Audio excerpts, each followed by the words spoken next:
Olá. Bem, no coração de toda cidade grande existe uma batalha acontecendo agora mesmo. E não é uma batalha com armas, mas é uma luta, uma disputa por espaço, pelo direito de existir.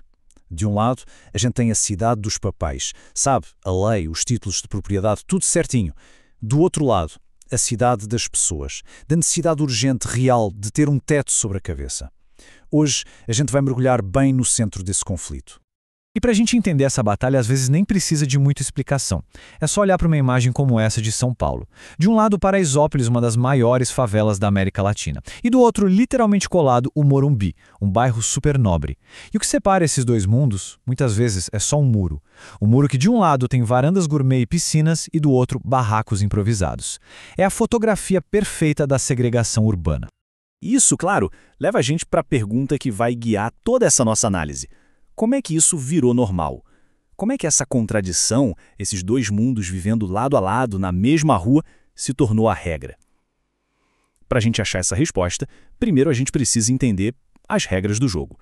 Então, vamos começar pela cidade como ela foi planejada para ser. A cidade das leis, da ordem, do planejamento. A cidade que, pelo menos, existe no papel.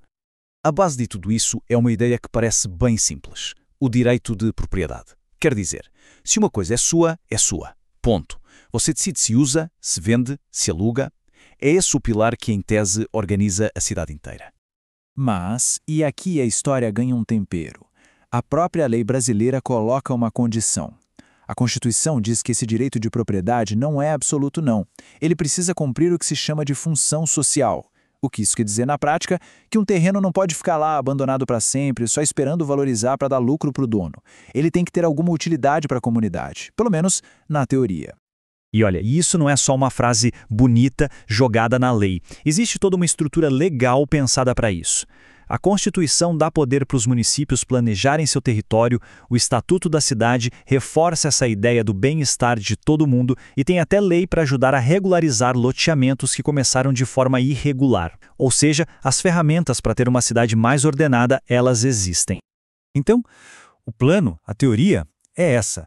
O Estado deveria usar todas essas ferramentas para criar cidades que funcionem para todo mundo, de forma planejada, previsível.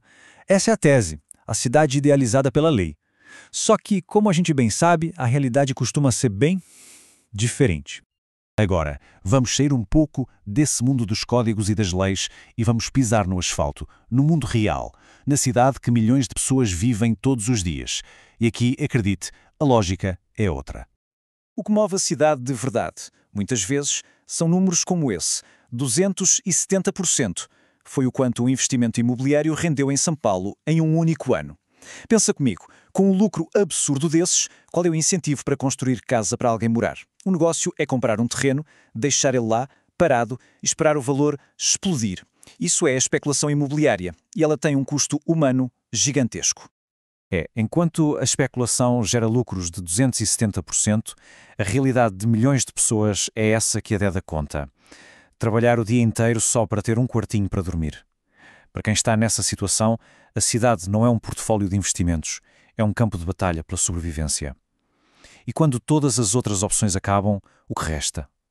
Muitas vezes a única alternativa é ocupar. E este quadro aqui resume perfeitamente esse confronto. De um lado, a gente tem a propriedade cofre, o imóvel vazio que só serve para guardar dinheiro e gerar mais dinheiro. Do outro lado, a propriedade lar, uma casa que cumpre sua função mais básica, que é abrigar gente. É a lógica do lucro contra a lógica da necessidade. E é aqui que entra de novo aquela história da função social, que a própria lei prevê. Então, na visão dos movimentos por moradia, a lógica é bem direta. A ocupação não é vista como uma invasão, mas como uma consequência. Se o Estado não garante o direito à moradia, se os programas sociais não chegam para quem mais precisa, então ocupar um prédio abandonado há anos deixa de ser uma escolha e vira a única saída. Para eles, é um jeito de forçar, na marra, que a tal função social da propriedade finalmente saia do papel. E é exatamente aqui que a cidade ideal da lei e a cidade real da necessidade batem de frente. E essa colisão, como a gente pode imaginar, raramente é pacífica. O caso do Pinheirinho talvez seja o exemplo mais brutal dessa colisão. Pensa só, por quase 8 anos, mais de 1.600 famílias construíram uma comunidade inteira num terreno que estava abandonado. Eles tinham casas, ruas, uma vida. Aí, em 2012, uma operação policial gigantesca colocou tudo no chão. O mesmo Estado que tem na lei a função social usou sua força máxima para proteger um pedaço de terra vazio. E o arremate final, menos de um mês depois, o coronel que comandou tudo isso foi condecorado. A mensagem não podia ser mais clara, né? Para a gente entender o que está em jogo de verdade, o filósofo Antônio Gramsci tem uma ideia que ajuda muito. Ele dizia que a grande batalha pelo poder não acontece só lá no governo, nos palácios. Ela acontece aqui fora, na sociedade civil. É a luta pelas ideias, pela cultura. É a luta para definir o que a gente, como sociedade, acha que é normal, o que é certo ou errado. É aqui que as regras do jogo são escritas de verdade. Levando isso em conta, o que aconteceu no Pinheirinho e em tantas outras ocupações não é só uma briga por um pedaço de terra, é uma batalha pela hegemonia. É uma luta para decidir quem define as regras e, mais importante, qual é o propósito da cidade. Afinal, a cidade é um negócio ou é um lar? E essa citação, que interpreta o pensamento de Gramsci, ela é brutalmente honesta. Ela diz que essa luta pela cidade não é um debate educado. A antítese, que seria a ocupação, não quer negociar com a tese, que é a propriedade legal. Ela quer destruir, substituir. E a solução, a tal da síntese, só vai aparecer depois de muita luta. É como se fosse um ringue de verdade. Então, depois de tudo isso, onde é que a gente fica? Com certeza não é com uma resposta fácil. A gente fica com a certeza de que o futuro das nossas cidades não está decidido. Ele está sendo negociado, disputado a todo momento. E muitas vezes de forma bem violenta. Ao longo dessa análise a gente viu essas tensões o tempo todo, né? É a propriedade privada contra o bem social, a ordem da lei contra a realidade da rua, o poder do Estado contra a ação das pessoas, e no fundo a cidade vista como um negócio contra a cidade vista como um lar. E assim, a gente termina com a pergunta que está por trás de tudo isso. Se a cidade é ou deveria ser para todos, quem é que decide as regras de como a gente vive nela? A resposta para isso não está em nenhum livro de direito.